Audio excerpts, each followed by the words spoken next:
कि अगर कोई तकरीर करता है मौलाना, कोई शेर पढ़ता है मौलाना, तो उठाकर उसको जेल में डाल दिया जाता है।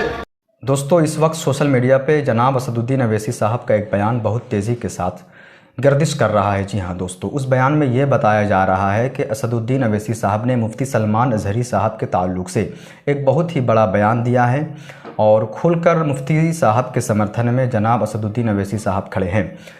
तो उस बयान को दोस्तों हम तमाम लोगों को सुनना चाहिए कि असदुद्दीन अवैसी साहब ने क्या बयान दिया है मुफ्ती साहब के ताल्लुक़ से। तो आइए दोस्तों, बगैर ताख़ीर किए हुए हम और आप उस बयान को पहले सुनते हैं।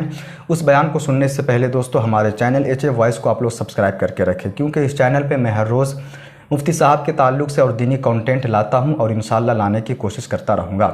तो आइए दोस्तों, बगैर ताख़ीर किए हुए हम और आप उस बयान को सुनते हैं कि असदुद्दीन अवैसी साहब ने क्या बयान दिया है। अगर कोई तकरीर करता है मौलाना, कोई शेर पढ़ता है मौलाना, तो उठाकर उसको जेल में डाल दिया जाता है। अगर मेरे भाई, मेरे बुजुर्गों, मेरी इज्जतदार माँ और बहनों, देश में जो माहौल पैदा किया जा रहा है, इस माहौल को रोकना है आपको।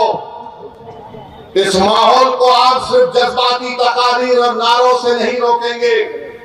इस माहौल को अगर आपको रोकना है तो आपको अपनी लीडरशिप को मजबूत करना पड़ेगा।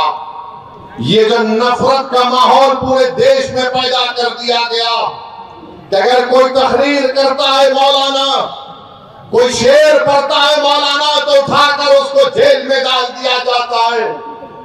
मैं पूछना चाहता हूं गुजरात की सरकार से कि तुमने एक मौलाना को पकड़कर मुंबई से पकड़कर गुजरात लेकर गए, मगर वही गुजरात में कई ऐसे वीडियो हैं जहां पर ये जालिम लोग वीडियो में आकर कहते हैं कि असदुद्दीन अवैसी को गोली मार देंगे, इसकी जबान को काट लेंगे, इसकी सर को काट देंगे, मगर उनको कोई हाथ नहीं लगाया जाता।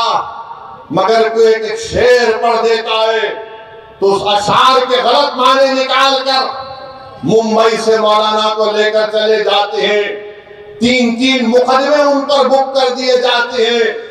मगर हम बीजेपी के लोगों से कहना चाह रहे हैं, तुम क्या कर सकते? तुम सिर्फ जानी तो ले सकते हो ना, तुम जानी तो ले सकते हो, और क्या कर सकते हो?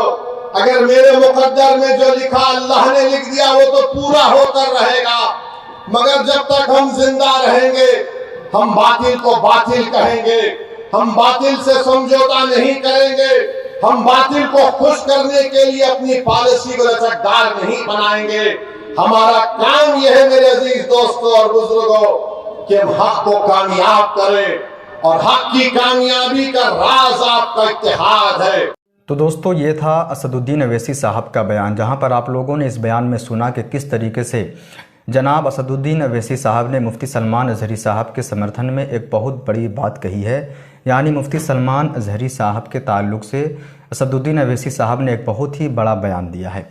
दुआ है अल्लाह रब्बुल इज़्ज़त की बारगाह में अल्लाह रब्बुल इज़्ज़त जनाब अवैसी साहब को सलामत रखे और बिलखुसूस हमारे मुफ्ती सलमान अजहरी साहब को सलामत रखे। जल्द से जल्द मुफ्ती सलमान अजहरी साहब की रिहाई हो जाए। दोस्तों, आज मुफ्ती साहब के ताल्लुक़ से कोई अपडेट, कोई ख़बर नहीं है। 17 तारीख की जो ख़बर आई थी मुफ्ती साहब के ताल्लुक़ से वही ख़बर है, और अभी जो है मुफ्ती साहब इस वक्त पुलिस की कस्टडी में है। जैसे जैसे मुफ्ती साहब के ताल्लुक़ से ख़बर निकल कर आती रहेगी इंशाअल्लाह मैं आप लोगों तक पहुंचाने की कोशिश करता रहूँगा। बस आप लोग जिस तरह दुआएं कर रहे हैं उसी तरह आप लोग दुआ करते रहें। दोस्तों, उम्मीद करता हूं कि आप लोगों को आज की ये वीडियो समझ आ गई होगी। कमेंट सेक्शन में लब्बैक या रसूलुल्लाह ज़रूर लिखें। उसके बाद फिर मैं आप लोगों से मुलाकात करता हूं एक नेक्स्ट वीडियो में। तब तक के अस्सलामु अलैकुम, अल्लाह हाफिज़।